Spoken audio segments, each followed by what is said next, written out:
Hello there my dear friends, and welcome back to another Star Wars video. So it appears that the Acolyte will never cease to haunt us, because here we go again. Manny Jacinto, who played the stranger Qimir, is once again begging to return in an Acolyte Season 2. The show was cancelled, so that door is shut for now, but one of the main reasons he is once again talking about this is in light of the Ben Solo movie situation. The fact that so many Star Wars fans have come out in mass demanding Disney uncancel the Adam Driver project gives Manny a bit of hope, and he believes that if enough fans petition for an Acolyte Season 2, which honestly guys I don't think is going to happen, then maybe there's a chance. And he now says this: "I'm always ready, and I'd love to run it back." He goes on to say he's not just proud of the Acolyte, but specifically the relationship between Osha and Qimir. Oh yes, there are a lot of Star Wars fan shippers.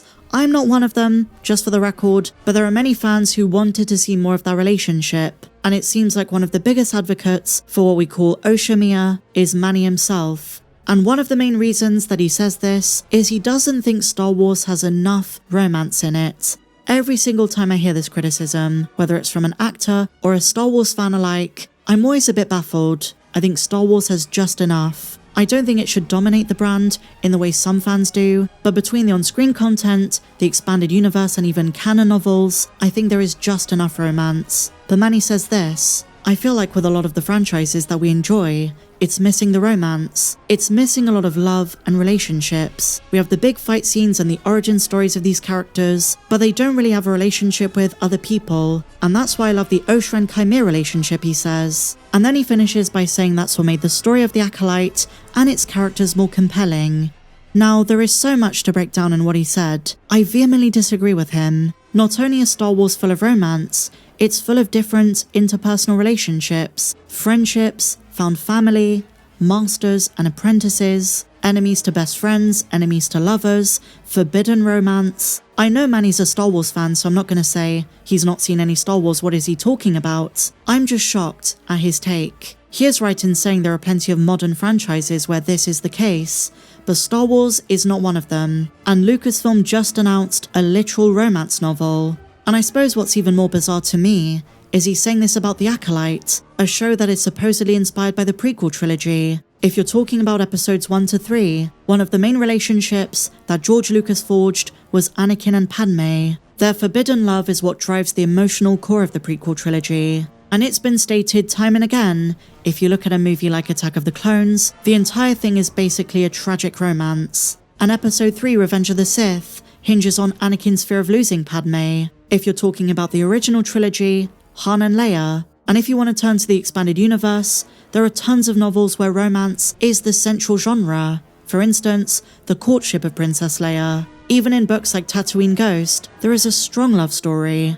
And if you read enough Star Wars legends, as you guys might know, it does get a bit not safe for work. Even in the sequel trilogy, Kylo and Rey, Finn and Rose, there are millions of fan fictions based on Finn and Poe, and the chemistry some fans argue they had. Star Wars Rebels gives us Hera and Kanan, and if you want to talk about family love, there's the Ghost Crew, paternal love between Din Djarin and Grogu, Hunter and Omega. The Star Wars franchise, even to this day, is all about relationships, all about interpersonal relationships. It's a space opera, a soap opera set in space. At its very core, it was always about parents, children, fathers and sons, mothers and sons, and more often than not, romance. Even in recent comics, in the High Republic, and of course, Dr. Aphra. And if he's not done so, Manny should watch Andor, Cassian and Bix, Mon Mothma and Perrin, Vel and Cinta. I can go on and on and on. But from Manny's perspective, I can kind of understand what he's alluding to, because with Osha and Qimir, this was a new kind of love. This is on-screen love between two Sith, or who we assume are Sith, because apparently that wasn't Leslie's original plan. But this dynamic between the two would have been certainly interesting in Season 2, but I don't think it was the show's main selling point. I just disagree with him. Now, interestingly enough, there are plenty of fans defending Manny, saying that while Star Wars does have a lot of romance, it's rarely done properly or given its due diligence. And to this I say, I have to admit that the animated relationships have by and large been stronger than those in live action, even when it's not romantic. For example, the emotional weight of Obi-Wan versus Maul in Rebels, or even Ahsoka coming to terms with Anakin turning to the dark side. So the argument should be that Star Wars needs to be better at relationships, rather than saying that there is a lack of them. And I just want to finish with one point that Manny brings up that I actually agree with him on. Star Wars should explore Qimir's past with Vernestra Rwoh, whether it's in a comic, or a novel, or an animated show, because at this point the Acolyte is not getting a season 2, because once upon a time Vernestra was his master, and he was her Padawan, but something happened that left him injured from the looks of things from her lightsaber whip, and he left the Jedi Order.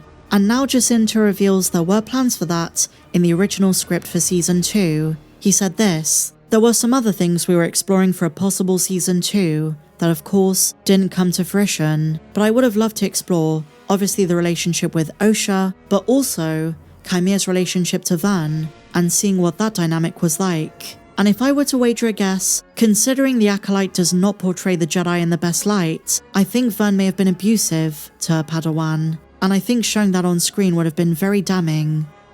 Now, since the last time we spoke about this, which was just after the Acolyte Season 1 finale, we've been given something of a hint about the relationship in the book, The Acolyte's Wayseeker. This is before the TV show, and the novel focuses on Vernestra finding her place in the evolving Jedi Order and Republic, even delving into her past as a Jedi Master. And thanks to this story, Star Wars explores Vernestra's time as a teacher to many Padawans, because keep in mind she's over 100 years old, so over the years she's had many students. The passage reveals that Vern enjoyed teaching every student except her final one, the only one of her Padawans who turned to the dark side, Qimir. And the novel seems to imply that Vernestra was never the same again. Her values and outlook as a Jedi must have changed, and this could go a long way to explain the disparity between Vernestra in the books and in The Acolyte, because she just didn't feel like the same Vern that we used to know. And so there's a bit of an Obi-Wan and Anakin dynamic here,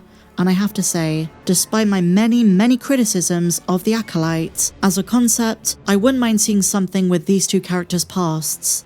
Vernestra is well documented throughout the High Republic, but her relationship to Qimir is a new revelation. So while I don't think The Acolyte warrants a season 2, if they do another season of Tales of the Jedi, this is one I wouldn't mind seeing in animated form. This story could make for a perfect 20-minute short. Plenty of fans, many of whom didn't like The Acolyte, seem to be in agreement that Qimir was one of the best parts of it. What do you guys think? And what do you make of Manny Jacinto's comments? And if you enjoyed this one, please be sure to give me a big fat thumbs up, subscribe if you're new, and I'll see you next time. May the Force be with you, always.